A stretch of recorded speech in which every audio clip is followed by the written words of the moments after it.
Good afternoon, everyone, and welcome. Thank you very much for joining us for today's webinar on wills and trusts with some tales from the trenches. I am John Tregenza, Director of Client Development at Bell Investment Advisors, and I'm most pleased today to have with me as our guest presenter, estate planning attorney Dewey Watson.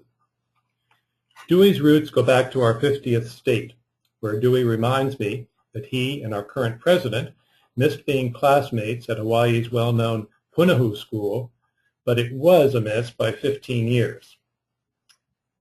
Equipped with excellent academic credentials, including a Master of Laws in Taxation, Dewey has been practicing his profession for over 40 years. Currently, he splits his time and business activity between San Francisco and Sebastopol, where Dewey and his wife now reside. Before we begin, I just want to remind everyone that we will reserve 5 minutes at the end of our presentation for questions and answers. We invite you to submit a question at any time by clicking on the question box in the upper right-hand corner of your GoToWebinar screen. Or you can contact us with a question after the presentation, either by phone or by email. We promise to get back to you individually and answer all questions submitted. Should you have any technical difficulties during the webinar, you can try signing off and then reconnecting. You can also send us a question about the problem, or you can give us a call for assistance at 800-700-0089. So let's begin with an overview of today's webinar. Dewey will be covering a few of the more interesting and current issues that are coming up in his estate planning practice. And he'll be adding some personal tales from the trenches to illustrate some of the issues. The issues he's going to cover are a need for a living trust, estate and gift taxes, with focus on the status of exemptions, both currently and in the future, and elder care, perhaps one of the biggest issues facing us as a society. Finally, we'll have our question and answer period. Dewey, when we talk to clients, there seems to be some confusion about this point. Does a California resident still need a living trust? Well, they certainly do, and they need it probably more than ever before. This is partly because of the court, what's been happening with the courts and the defunding of much of what goes on in the courtroom, but also because of the ease and convenience of a living trust. But before we do that, perhaps it'd be a good idea to just explain to people who don't know the difference between a living trust and a will. A living trust is really just is the same thing as a will, except it does not need to be probated, and I'll go in a little later into what probate involves. A living trust is as it says, a living document. It's fully amendable. It can be changed at any time up to the date of death if one so wishes. What it does is provide for succession of the estate in a private manner. It is formed by creating a trust which is actually just, since it's revocable, it is in the taxpayer's identity number, that is the Social Security number of the taxpayer. It does not report separately. As a revocable trust, it has really no function other than on death to pass the estate. A will, on the other hand, it may actually have the same wording of a living trust, but it does not take effect until the death of the testator, and that will then needs to be probated, and that proven in court, and the probate process is long and complicated. I view the creation of a living trust as a real gift to your heirs. It simplifies the distribution of your estate. And allows them to take care of what you want to have done in a timely and orderly manner. So you mentioned probate. Exactly what problems does it pose? Well, probate is a legal proceeding. You have to file the will along with a petition to probate that will. It involves quite a bit of expense. Attorney's fee, let's take a $2 million and this is gross estate, a $2 million gross estate, could have attorney's fees that are at least authorized attorney fees of $33,000. And that the executor, or depending on who that executor is and whether they want to take that in as income or not, would also be entitled to another $33,000. Court filing fees and costs could well exceed $1,000, and a probate referee, which is mandated to appraise the assets of the estate, the non-cash assets, would charge on a $2 million gross estate a $2,000 fee. So the expense is really quite significant. The other difficulty, problem with the probate is just the basic public exposure. I mean, it is a public filing, and anyone can see it. I remember once I was down at the clerk's office at the probate window just picking up an order, and I looked in the box where the orders were stacked for pickup, and I saw the final petition for a very, very well-known San Francisco attorney, his estate. And there it was, all public. He had died without a will, which is not uncommon.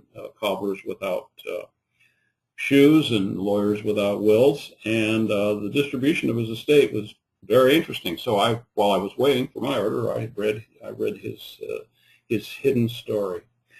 Not something that I would think most people would want to do. The other real difficulty with problem with probate is just the simple time it takes to process between the filing of the will and the final distribution. This often can take a year to 18 months, depending on the court. Sometimes there can be a lot of confusion because assets need to be handled right away. You need to do something with a particular piece of property, and you have to get court permission. You have to be into court, filing for requests and motions and so forth. Just recently I had, as an example of the delay, I had a very simple estate of the two sisters, one of whom had done a will, probably through a probate mill or a do-it-yourself situation. It was a very poorly drafted will, but nonetheless it had to be probated. And she had left $2 to a niece that she had not seen in 40 years. This was her effort, and as a layman, effectively, I'm going to disinherit this woman. Well, of course, we couldn't find her. Under a probate procedure, you're required to, prior to give that person notice. And I was finally able to convince the court that this really shouldn't be necessary, but it extended the ability to just deliver to the survivor her entire estate for almost a year. If she had had a trust, of course, that would have happened within a matter of weeks.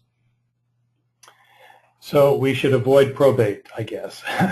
I've heard estate planning attorneys talk about pay on death or joint tenancy as ways to avoid trust and probate. Can you explain these to us and tell us how they work? Sure. Pay on death is just a statement that you put. It's typically on personal property accounts, that is on bank accounts and stock accounts, where you have a notation, pay so-and-so on my death. That's a contract between you and the bank or holding agency. A joint tenancy is a form of ownership of real estate, and it means that the survivor will inherit. When one person dies, the survivor will receive, by just a simple action of terminating the joint tenancy. It all goes to the survivor. There's another actually alternate remedy in California. It's by community property. If you hold title to property and community property, you can also it'll pass to the surviving spouse. All of this is fine, except what if you both die? Or what if you don't die in the order you're anticipating, and you expect people to be able to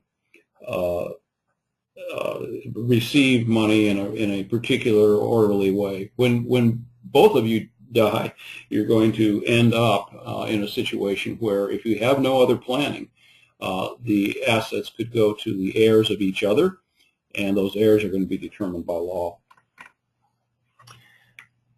There's been a lot of focus recently on non-traditional or blended families. Can you talk about these for a moment and tell us what estate planning issues they might raise? Certainly, this is a big issue nowadays, because what we're seeing are increasingly in California multiple marriages in a way, and we have people with second or third marriages. Many of each of those marriages may have children by that marriage, or there could simply be a second marriage after a death and children by a prior marriage, both spouses having that family. Without any kind of proper structuring, and it's so important to do this, the surviving spouse in that second marriage situation can be possibly cut out completely, or not cared for, or, in what often happens, inherit everything to the detriment of the children of the deceased party. So it's very important. I've had situations where people have tried to structure this in an informal way, and it has just come out to be a complete disaster, with a lot of acrimony after the first death, and there's absolutely no reason why that should have happened. Let's go to another issue.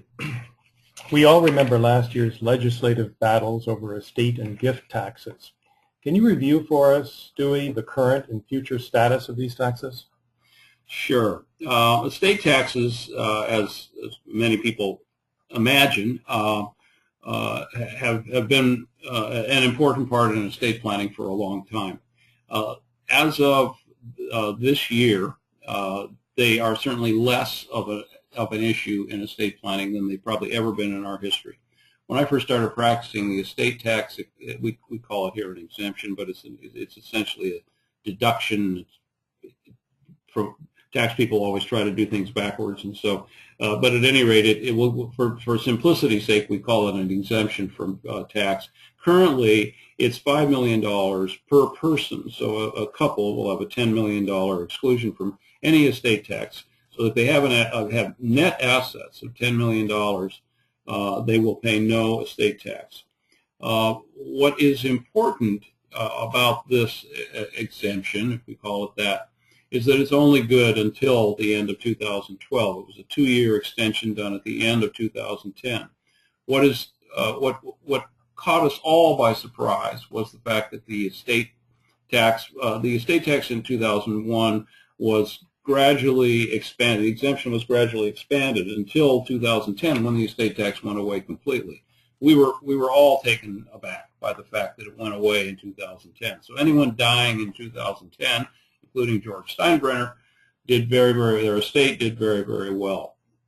The effect of these large exemptions, and even the ones of the last few years, where it was $3.5 million for a couple of years, the effect is on your current trust. Those of you who have current trusts may have mandatory funding of bypass trusts. And this gets a little complicated, but you can. It's a pretty quick thing for any lawyer to look at and see whether you've got this mandatory funding or not. If you do, you may find yourself in a situation, particularly if there are children who may be squabbling with each other, where you will be forced to fund a trust, which you in fact shouldn't have to fund. Your surviving spouse might have to fund a trust that you shouldn't have to fund, because there is really no longer any need for an estate tax bypass trust. Now, this may go away in 2 years, and we may be back to where we do need it. And what most of us have been doing for the last 10 years are creating what are called disclaimer trusts or discretionary trusts, whereby the survivor can elect whether to have a bypass trust or not and fund it to whatever extent the survivor wants to do that. There's also an important element of the gift tax that the estate and gift tax are once again unified. They are now, the gift tax exclusion now is $5 million per person, $10 million for a couple. And one thing that comes up often, which is I refer to as the myth of the annual exclusion. The annual exclusion of $13,000 to anyone, for as many people as you want to give $13,000 to, still exists, but with a lifetime exclusion of $5 million. I often have clients call and say, well, I can only give my kids $13,000, right, or I'll pay tax. Well, that's not true. If you give them $13,000 in one form or another, as an interest in real estate or otherwise, that simply is not included in your lifetime gifting, but you have lifetime exemption currently of $5 million. Well, let's look beyond 2012. What does your crystal ball show?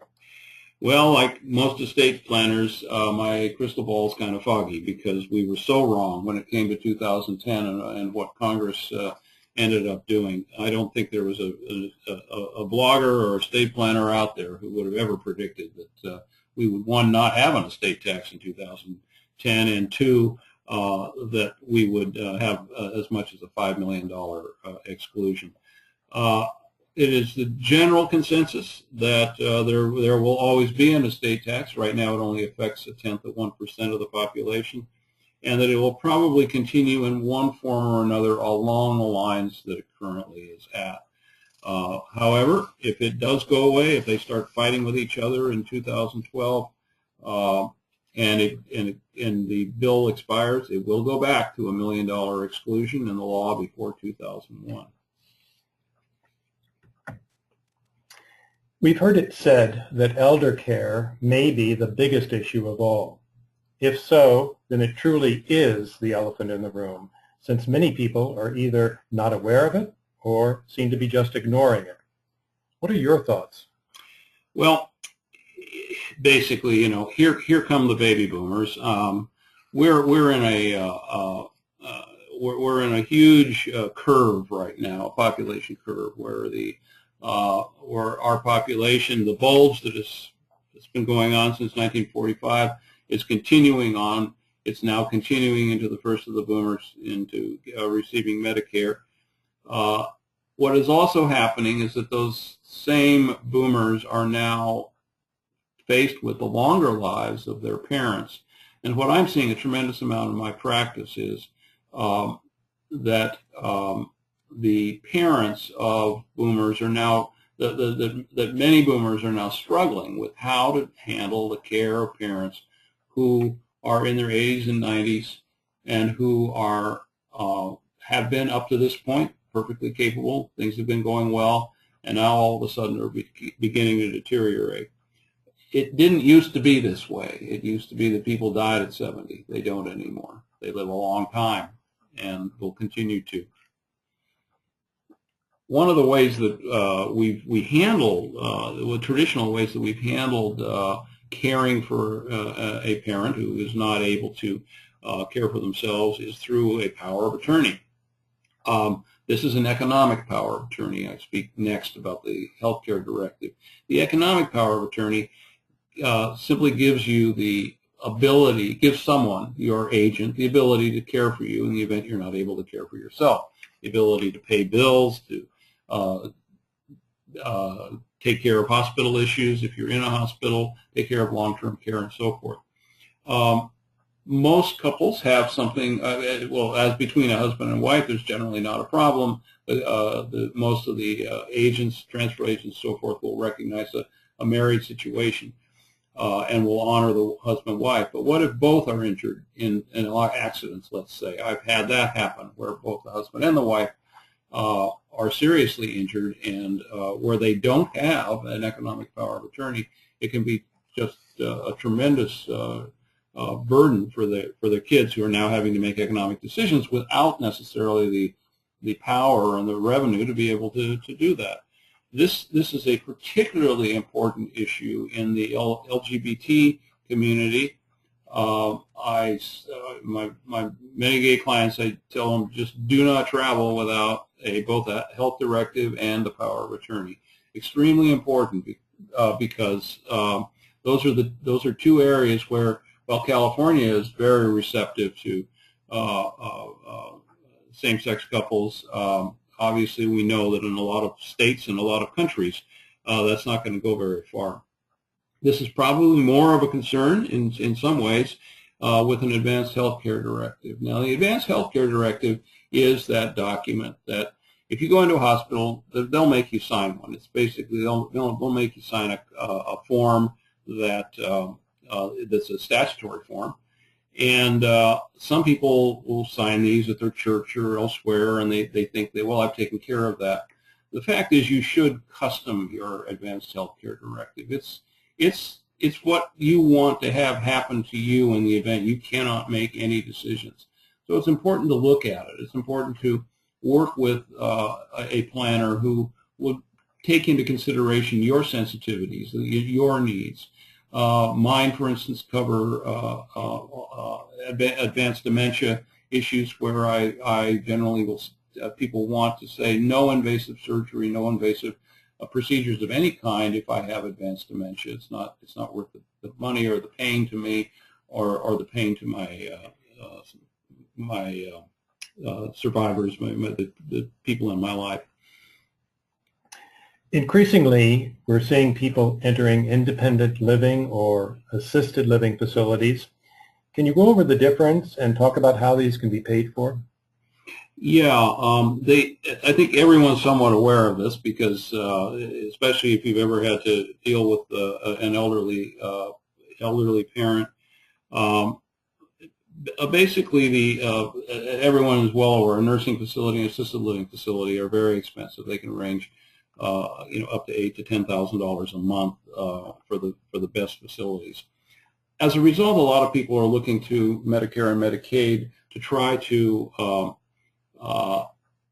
to make this work. In other words, the kids are coming to me and saying, well, mom's in this home and it's really costing a fortune and it's going through all of her money, and can we qualify for Medicaid, or will Medicare help or something? Medicare is good for 60 days of home nursing care, convalescent care. After that, if you qualify and you have a certain balance of exempt assets and countable assets for purposes of qualifying, and this is this big complicated game of qualifying, then you can get Medicaid, which is a partnership between California and the federal government. California is called Medi-Cal.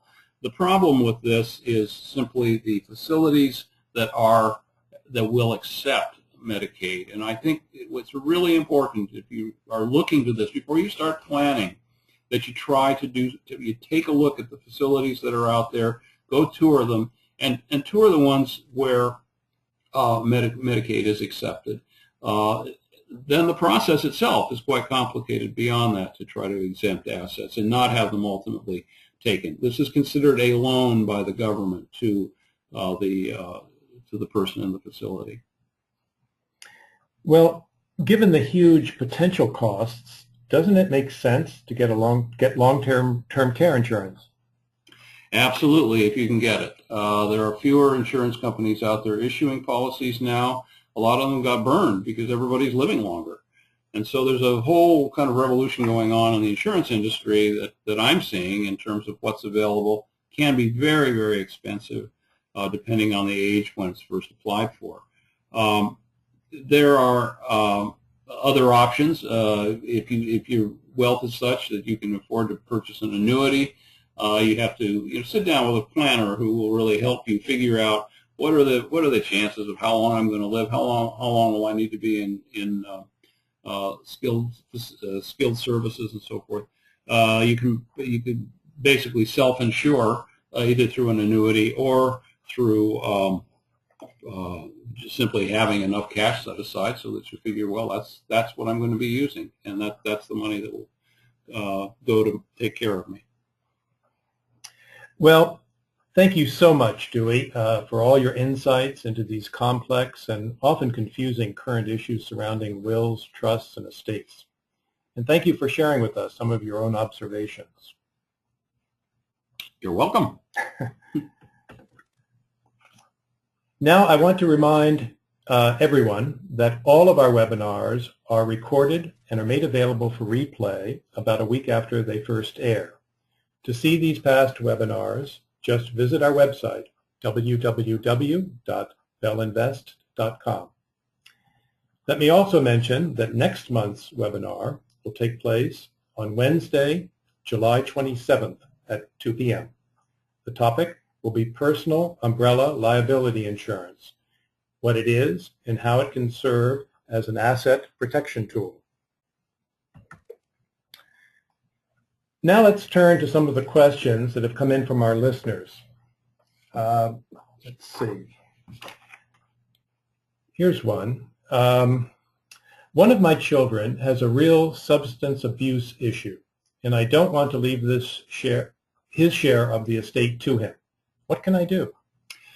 Well, this is a real common problem, unfortunately, in our society. Either substance abuse or any form of disability, where the person generally those adult children are on some form of public assistance, either through Social Security or even general assistance if they don't qualify. And the goal is to not disqualify that source of caring that will go on until they are no longer around.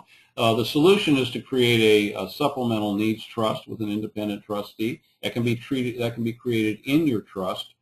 And what that then, it means that there will be some money that the state or the feds cannot access that will be used for the supplemental needs of your child. So that's the best and most common remedy.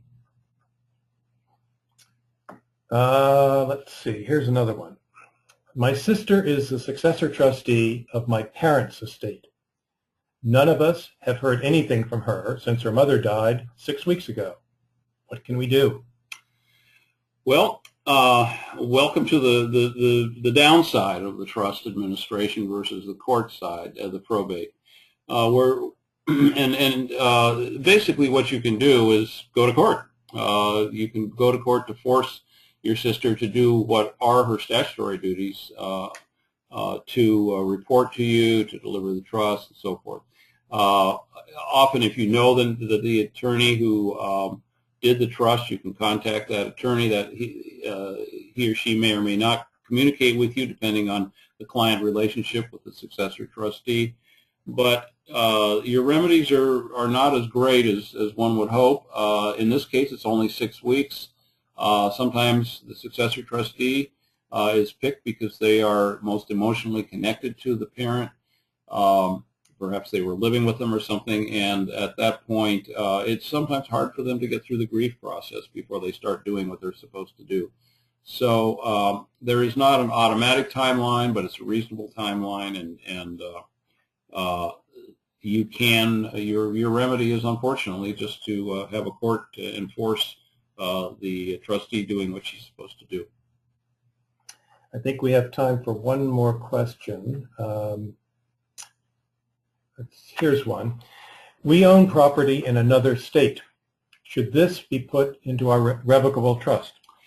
Absolutely. There's nothing more cumbersome than having everything all done up really nicely in California and buttoned up, and then all of a sudden you discover that there's an asset in another state or even another country where the property is not in the trust. You should absolutely title it in the trust, and we have full faith and credit among the states and among many nations that will recognize revocable trusts, although there are some countries that will not recognize a revocable trust. We might be able to squeeze in one more quick one here, Dewey. I've heard it's a bad idea to list your trust as beneficiary on your IRA. Why is this? Absolutely, it's a bad idea. The reason is that the trust, once you are deceased, becomes an irrevocable trust. By listing an entity then as the beneficiary of your this is good for any deferred comp, IRAs, 401ks, any time where you have deferred income on that account. it's all taxed in the year that it's distributed. If you list individual beneficiaries, then they are allowed to essentially roll it over to their own lifetime, and they can defer receipt over a period of years. Whereas if you just have it go to the trust and then have it go to the kids, you're going to cut out 30% of it, or 40% between state and federal taxes. Well, thank you. I'm afraid we are out of time for today now, but we will be following up with you directly on any unanswered questions that you have submitted or that you might send us later on. In closing, please let me ask you to help us and take a couple of minutes to fill out the survey you will be receiving by email after today's webinar. Your comments and suggestions are very valuable to us, and we will look forward to receiving your comments. And just a reminder that slides of today's presentation are available on request. Thank you all very much for participating today, and we look forward to having you join us again.